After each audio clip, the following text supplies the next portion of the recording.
Hello, Cheryl Cook here from I Love Homes at RE/MAX Nova. I'm a realtor in the Halifax, Nova Scotia area, and today we're going to look at the data from the Halifax residential real estate market for the month of May 2026. We're going to look at specific metrics for both single-family homes and condominiums, focusing on sale price, transaction speed, and pricing strategy. This data is taken from the MLS for the Greater Halifax area, May 2026. So let's start with single-family homes, which account for the largest share of our local volume this month and pretty much every month. During May, 396 single-family homes went under offer. For comparison, this is a small shift from 433 sales this time last year. Even with that variation in transaction volume, home prices in the region are pretty steady. The median sales price for a single-family home landed at $620,000, which is a modest increase from just under $618,000 last year. Average sale price for the month came in at just over $675,000, and this average was directly impacted by a luxury property transaction that went under offer at just over $6.5 million. Now, that single high-end property can pull up that average, and this is where looking at both numbers, the median and the average, helps. The median price shows us exactly where the middle of the pack sits, gives us a marker for a typical sort of sale. The average reveals the impact of those at the top of the scale or the end. Together, they give us a much clearer picture of the market. So the speed of the market currently is showing a very clear dual-pace pattern. Typical single-family homes going under contract, getting an offer in a median of 9 days, compared to 7 days last May. But the average time is 27. Now, this spread between a 9-day median and a 27-day average shows that the market is moving at two speeds. More than half of the properties are connecting with buyers almost immediately within the first week or two. At the same time, a growing segment of inventory is taking several weeks or a couple of months to get that offer, and that pulls the average up. Now, if you're a homeowner preparing to sell your house, that 9-day timeline is a critical metric to understand. Because half of our local market is moving to an offer in under 9 days, it can make you feel a bit anxious if your property doesn't sell immediately. If your home takes 12 or 14 days to find a buyer, that's perfectly fine. It's right in line with sort of normal variation. But once your listing hits a period of weeks without an offer, that is a serious signal. If your home is sitting, getting very few showings, or even getting lots of showings but no offers, that's the market telling you that your pricing strategy is off. The market, the buyers, they are simply not responding to the property at that price. Missing that opening window is exactly what drifts a listing into that long tail of stale inventory, where you eventually will have to rethink your approach, give out some leverage, or bring your price down. Now, to see where buyer demand is heaviest, we look at the market broken down by price bands. The absolute sweet spot for the single-family market in May was $600,000 to $750,000. And this single bracket captured 31% of all monthly sales in this area. It was by far the fastest moving segment of the month, with homes securing accepted offers in a median of just 7 days.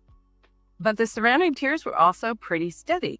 $500,000 to $600,000 bracket captured just over 23% of the market, with a median of 8 days to go under contract, and the $400,000 to $500,000 range brought in just over 17% of monthly sales, with a median of 9 days to get an offer.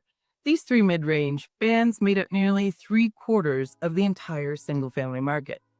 Now, when we look at negotiating power inside these brackets, the sale to list price ratio shows us how much leverage the sellers might be holding, and this is what a home sold for against what it was listed for. So what percentage of your asking price did you get? Overall, for single-family homes, we see this at 99%, which is quite strong.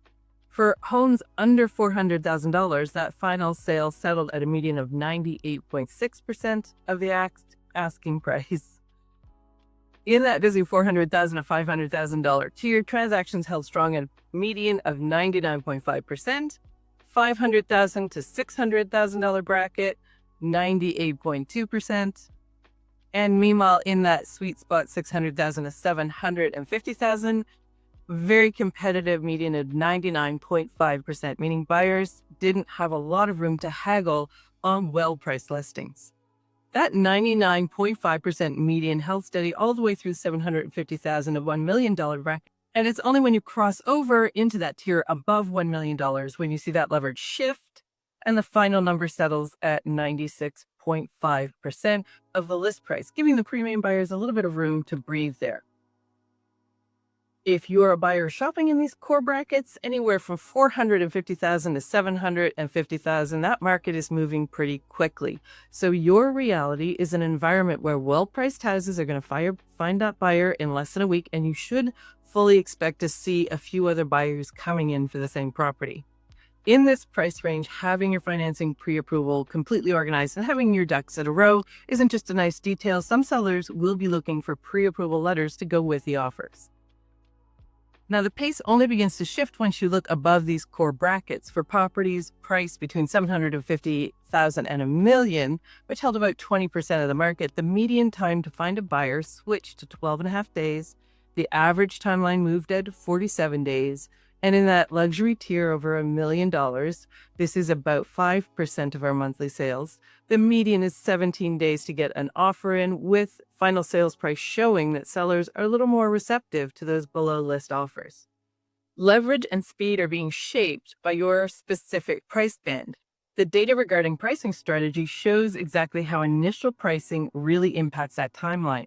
Just over 23% of sold single-family homes adjusted their price at least once before they got an accepted offer. Now, properties that did not need a pre-offer price reduction found their buyer in a median of just 5 days.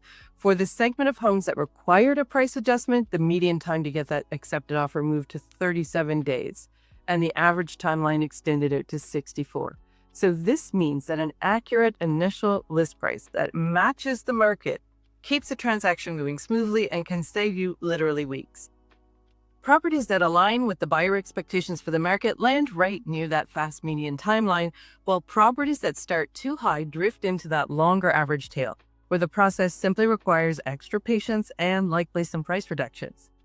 Now, let's look at the condominium market, which follows its own rhythm and represents a separate segment. The condo market recorded 74 firm sales in May, which is an increase from 70 logged last May. While total volume held firm, we saw a slight softening in the median condo price, which finished at just over $448K compared to just under $463,000 last spring. Now, the average condo price remained fairly consistent with last year, coming in at just over $507. Now, the standout trend for condominiums right now is transaction speed. The median time for a condo to secure an accepted offer moved to 35 days. This is a significant change from the 15.5 days we saw last May. The average days on market for condos came in at 47. And this shift shows us that condo buyers are taking a more reflective pace, exploring their options a little more comfortably, and operating with less pressure than single-family home buyers. This deceleration can point to a broader shift in the overall market inventory. We're seeing more properties, specifically more houses, available for sale across Halifax now than we had this time last year, and certainly more than we've had in the last few years. And that growing supply is directly impacting condominium dynamics. There will always be a segment of condo buyers who buy because they love condos and they love condo life. But in previous years, historic inventory lows brought in some compromise buyers who may have bought condos because there weren't enough houses or there's too much competition. Now that supply is building back up, buyers are starting to do the math.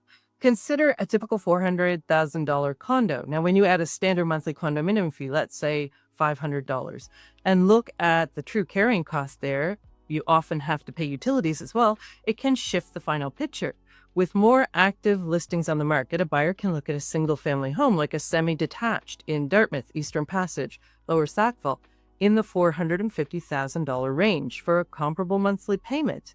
So there will always be a foundational market for buyers who explicitly prefer that condominium lifestyle, want to avoid all the exterior property maintenance, all of that stuff. But the return of more single-family inventory means the compromise segment of the condo market is going to shrink a bit. Buyers are weighing the trade-off of condo fees and building restrictions against that independence of owning a single-family home. This choice shows up in the pricing data, where condo sellers are facing more rigid boundaries. A total of just over 43% of all condominiums sold in May needed a pre-offer price reduction before connecting with a buyer. Condos priced accurately from the beginning got an accepted offer in a median of 12.5 days, and those needing an adjustment went to a median of 45 days and an average of nearly 74. So the vast majority of this activity is also concentrated right at that affordable entry-level band. under $400,000 led the market by capturing over 36% of the monthly condo transactions. And the $400,000 to $500,000 bracket followed closely with just over 31%. So those two brackets make up more than 2/3 of all the condo activity, showing that affordability is a primary focus for local condominium buyers. Okay, so if we bring all of this together, what does this mean for your next steps? If you're a buyer looking for a single family home under $750,000, the market moves quickly. So having your financing, pre-approval, everything organized ahead of time, know what you're looking for, and being a bit flexible really helps. At the same time, I encourage you to look at listings that have been on the market past the 30-day mark. Often they're great homes that simply started with a slightly ambitious price, and now they might have sellers who are open to a reasonable discussion. If you're focused on the condo market, you have the benefit of a more relaxed timeline and a healthy selection of properties to choose from that lets you do your thorough calculations on what it's going to cost you before you make an offer.